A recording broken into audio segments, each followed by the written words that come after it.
Very good, and welcome to the third class of the training course at the WOW Integral Canine Center. Today, we are going to learn a lot of things, so grab a pencil and paper because we are starting right now.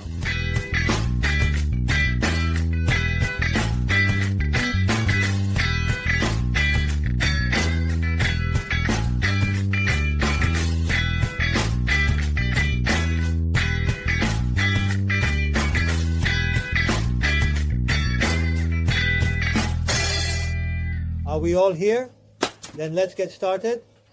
Today, we are going to learn two basic concepts, and the third command we will teach the dog, in this case, the set.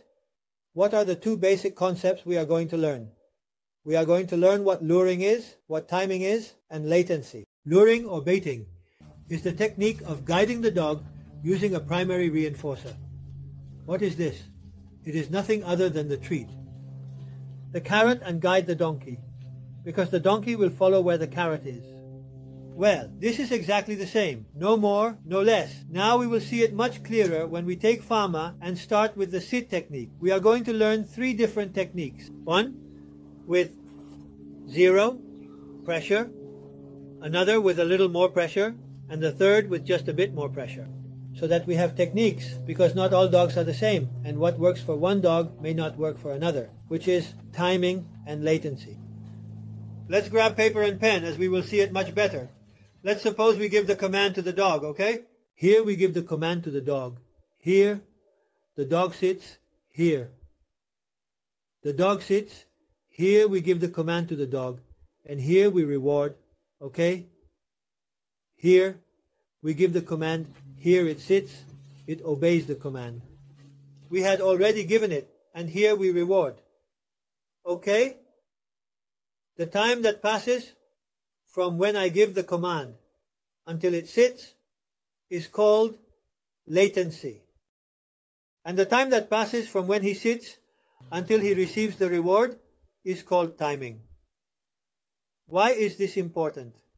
Very easy. If we decrease the timing, that is, if we reduce the time that passes before he sits and we reward, that is, if we reward quickly, the latency, that is, the time that passes before I give the command and he sits, will also decrease.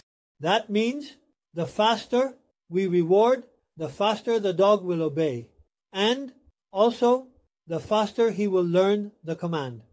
Okay, come back with me. Well, knowing these three things, we can now start with the three techniques that I am going to teach today on how to make the puppy sit. I'm going. For Fama, I'm going for the treats, and I'll see you right here. Well, I have my treats ready. I have Fama here. Although you can't see her, you will see her now, and we are going to start with the first technique. Let's get started. We will always begin with attention. You can't see my face, but well, the important thing is the dog. Let's start with attention. And very well, Fama.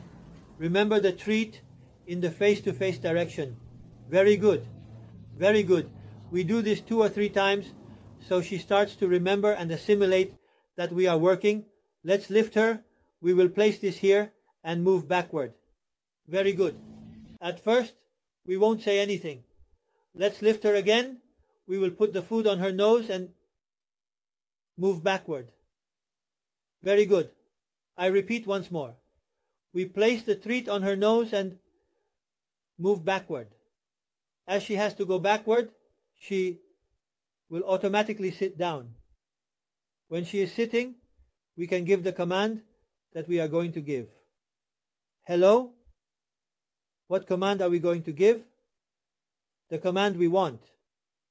I say yes, but you can say sit or sit down, or in Catalan, or in English, or in German, or if you want to say Coca-Cola, it will be exactly the same for her.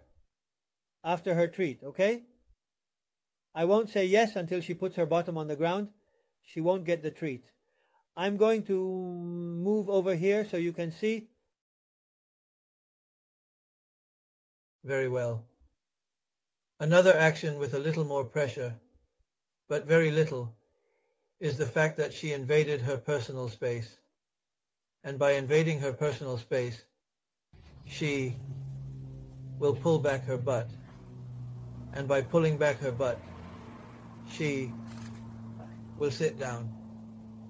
It's that easy. She is standing. If I put my hand here, she sits down.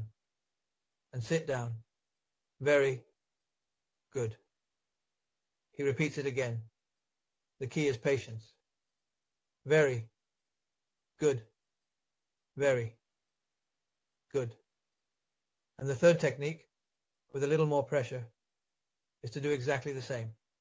It's to place the hand. It's not to push. Be careful. It's not to push. It's to place, just to rest the hand. And with this, we are going to lift the neck a little bit, just a little. It's not to choke the dog, nor to suffocate it, nor to hurt it. It's simply to hold the neck up here. If I have the neck up and push a little down, it will automatically sit down. And there we will give the reward. Very good. Which of the three techniques is better? Personally, the one I like the most is the first one. The one that works best is the dog doesn't need any type of pressure from any side. We have already said that when we are learning, we don't want pressure with the dog. And she is going to have more fun and will want to learn more. Right, Fame? We repeat the first one, which is the most important. We put the reward on her nose. We move it back, and she will sit down by herself very well. Very well. Fat. We can throw the rest of the rewards on the ground for her to find. What are we going to achieve with this? We are going to get the dog to learn the command. If we are going to learn how to use play, truly using the nose. Hello, Fame? Do you want to say hello? She has come over here. We are going to use the dog's nose to teach her the command. The problem is that if it is a dog very obsessed with food, which is not your case, right? If it is a dog very obsessed with food, it will not learn the command well, because it will be so focused on the food that it won't hear anything else. Remember what I said at the beginning about attention. That's why I always work on attention first, and then work on whatever needs to be worked on. We need to work in order. First attention, then what the dog already knows, and then the new stuff. Always like this. What are we also going to achieve with this command? With the command I mentioned to lift like this, the dog will start to learn that this means to sit. This means to sit. This is this. Dogs communicate mainly in a gestural way.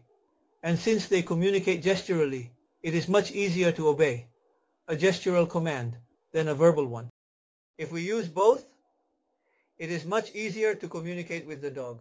We will see later in the next class that we are going to teach the down command. And we are going to use the same. We are also going to use luring, timing, and latency. Okay, we will try to reward as quickly as possible, and we will also learn the gesture for the dog to lie down. It's important to subscribe, and hit the bell so you don't miss any video from this course. Very soon, we will talk about play, which you requested in the first video. We will see the different types of play and what they are for, but that will be in the next video. A hug, and see you soon.